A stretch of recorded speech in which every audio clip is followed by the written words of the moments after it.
Growing up as a little girl, I was one who I wasn't necessarily dreaming about a big wedding. I was dreaming about having kids. And in the process of it, I got pregnant and I had a miscarriage. And I got pregnant again, and it was a tubal pregnancy. And there were complications, and I ended up having emergency surgery. And when it was all said and done, the doctor said, it's really not safe for you to try and get pregnant again because you already have one tube that has damage from previous surgery, and now your second one now has damage from this pregnancy.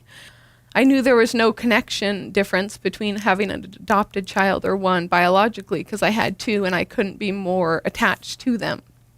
But I always felt like there was a missing piece, and I started feeling like God was saying, I want to give you the desires of your heart. And I was so afraid to even hope.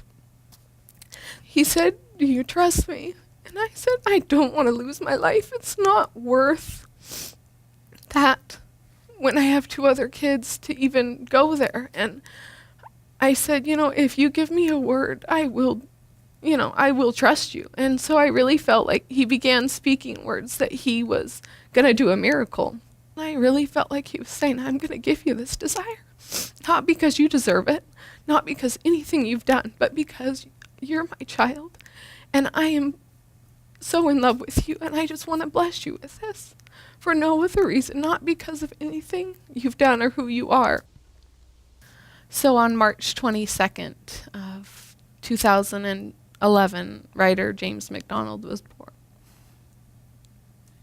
What's that done for your family, having children? What's the family look like now? It's crazy. We have now having writer in the family. We're just at peace with knowing that God has brought each of our children into our lives completely by his hand, completely by a miracle, and we are just so blessed and enjoy the craziness of having 3 kids, 5 and under. I don't even know where to begin.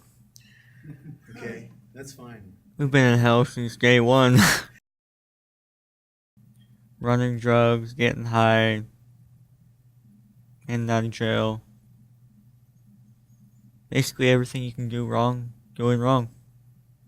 I would get mad at anybody for anything for no reason. I accepted the fact that I'll probably not go far or do anything. I wasn't worried about it. I didn't care. I had no reason. Basically, I lost everything.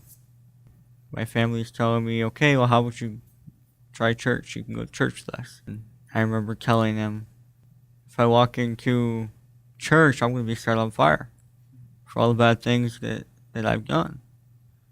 So I was always afraid to go. Now I have a purpose. Now I look forward when Sunday comes to get that weekly message. Everything's changed. Right down to the relationship with my family, their relationship with each other, gaining a stronger relationship with God and growing and looking to Him rather than looking elsewhere for the confirmation. It's rubbing off on other people that refuse to have anything to do with church or the Bible or believing or anything. I'm just happy to have made it this far because honestly, a year ago, 6 months ago, 3 months ago, I didn't think I was going to be here. I didn't know if I was going to be alive or not. I wasn't planning on it. I don't know. When I was in my early 40s, I was on my way to have what I expected or planned to be just another routine mammogram. And within a few hours, I was facing a surgeon who had just done a biopsy. He said, you are in the 15% that has malignant disease and possibly metastatic. And the next year of my life was about surgeries and chemo. I looked pretty good without my hair. I still had to shave my legs. I thought that was unfair. Chemo was nasty. It was difficult for me. And what about your conversations with God? What were those like? Well, they were precious because I remember one specifically where I was standing at the counter going, Lord, I don't know how to leave this family. And he said, you love them, don't you? And I said, yeah, you know I do. He said, well, I love them too. I love them too. He said, you'd die for them. And I said, in a heartbeat. It wouldn't even be a question. And I just remember him saying back to me, well, I already have. And because of that, you don't have to worry about it. And you can trust me with your life. And you can trust me with theirs. I've taken care of it. I've had the final word. I've had the ultimate victory. And you can trust me. It's been 11 and a half years, and I've had the privilege of seeing my kids graduate from high school. I'm still here. I feel secure and much more at rest, just knowing that I've made it this far, and my life is in His hands.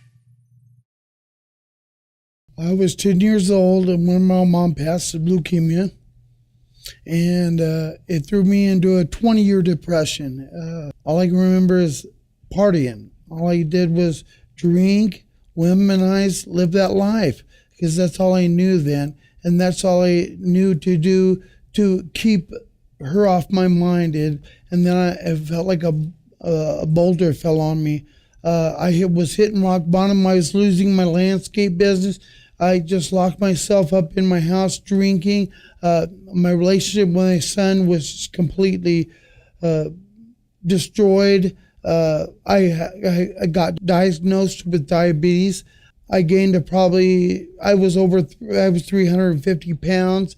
I felt like I was dying. I really did one day. And I just said, Lord, I surrender to you. The war is over and you are the winner. And that's when the long road ahead, but a blessed road ahead in recovery. I'm in my terrible twos, I call it. I laugh with my friends at Celebrate Recovery and stuff like that in BSF. 2 years and 2 months I've been sober. I've been delivered from diabetes. I've lost almost 100 pounds. Liver and kidneys, believe it or not, are well. It's just been a complete change and a complete miracle to see everything that He's done in my life. It's absolutely was worth the whole ride. Worth the whole ride. Done. That's funny. That's great. That's awesome. Well, seriously, you guys don't think I'm a dork? Not at all, man. Way to tie it up. That's great. That's awesome. That's gonna be